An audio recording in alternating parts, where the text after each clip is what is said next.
Human IL8 ELISA Kit from ELISA Genie.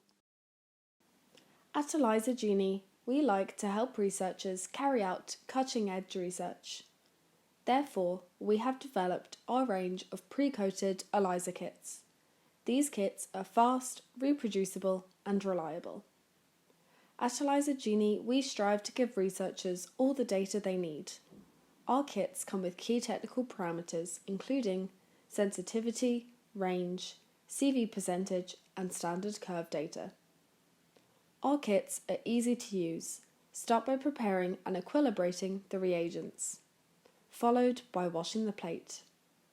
Once washed, add your standards and samples including blank and incubate. Following incubation, you'll need to wash the plate. Once plates are washed, add the biotin detection working solution, followed by an incubation.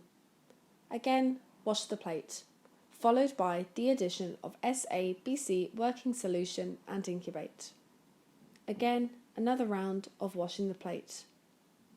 Following wash steps, add T&B substrate and incubate for 15 to 30 minutes. Once colour has developed, add stop solution. You can now read and analyse your results. You can find out more at elisagenie.com and search for the product code. If you have any questions, please do not hesitate to contact us. Good luck with your research.